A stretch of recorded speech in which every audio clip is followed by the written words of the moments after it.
Kamu pikir investasi saham itu bikin kamu otomatis kaya? Salah besar.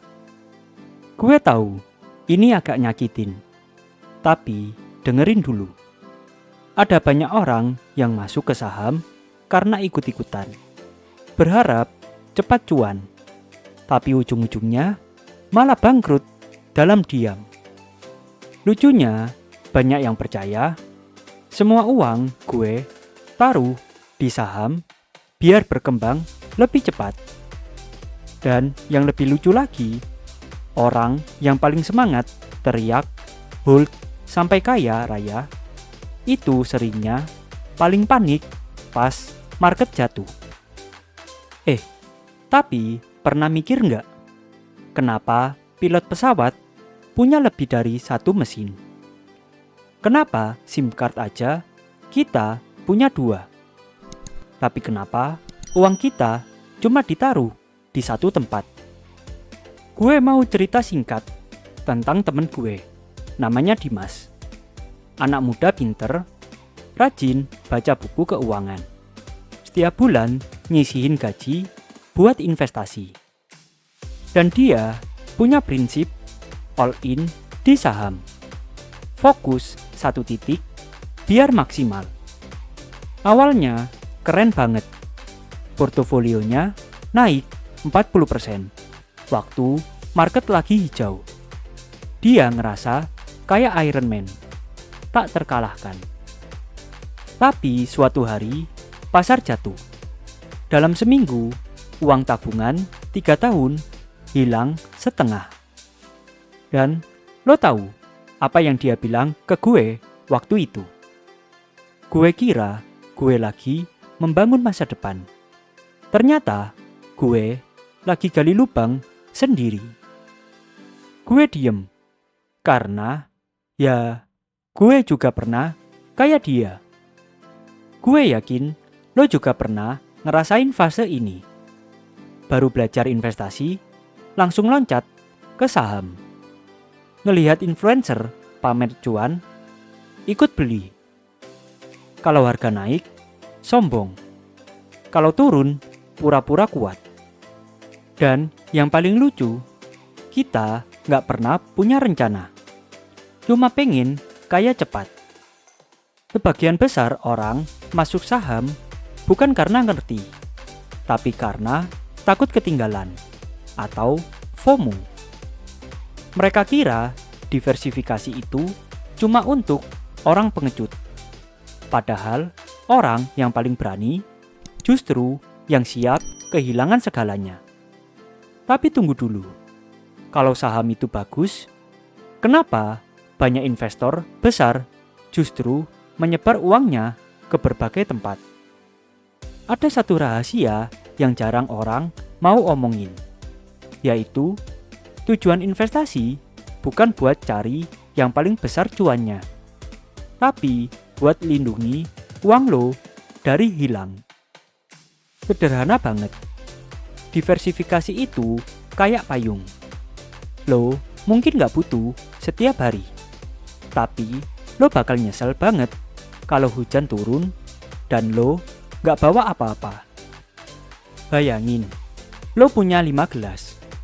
Kalau satu gelas pecah, air dari gelas lain tetap bisa nolong lo minum. Tapi kalau lo cuma punya satu gelas dan jatuh, ya selesai.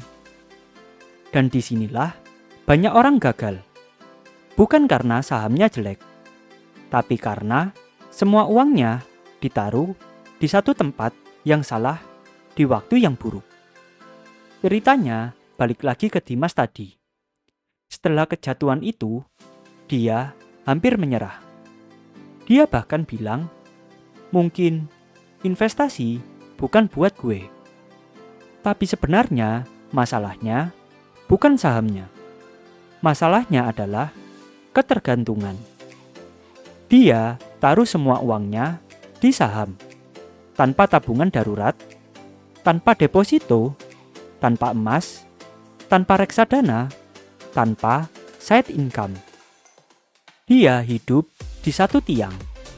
Dan ketika tiang itu patah, semuanya runtuh. Gue masih inget banget dia bilang, yang bikin lebih sakit lagi, gue harus pura-pura baik-baik aja di depan orang lain. Kalau lo ngerasa itu lo banget, ini cara realistis untuk mulai diversifikasi pelan-pelan. Yang pertama, punya dana darurat terlebih dahulu 3-6 bulan pengeluaran. Supaya kalau market jatuh, lo nggak panik. Yang kedua, pakai prinsip 50, 30, 20. 50% kebutuhan, 30% gaya hidup, 20% investasi. Yang ketiga, bagi investasi ke beberapa keranjang. Contohnya simpel, 40% saham, 20% reksadana obligasi, 20% emas, 10% bisa deposito atau money market, 10% lagi side hustle atau pengembangan diri. Kalau satu turun, yang lain bantu nyelamatin. Dan percaya atau enggak, ketenangan itu jauh lebih berharga daripada return besar. Gue mau lo inget satu kalimat terakhir ini. Kaya itu bukan soal seberapa besar uang yang lo hasilkan, tapi seberapa pintar lo menjaga uang yang lo udah punya. Jangan jadi kayak orang yang bangga naik kapal indah, tapi nggak sadar kapalnya bocor pelan-pelan. Mulai sekarang, jangan taruh semua uang lo di saham. Bangun fondasi pelan-pelan. Bikin masa depan yang kokoh, bukan yang rapuh.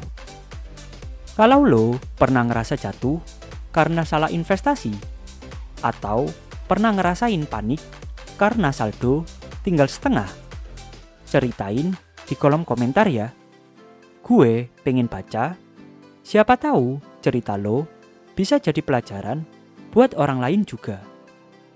Kadang uang kita nggak hilang karena kita boros, tapi karena kita nggak pernah sadar kalau kita menggantungkan hidup di satu hal yang bisa runtuh kapan aja.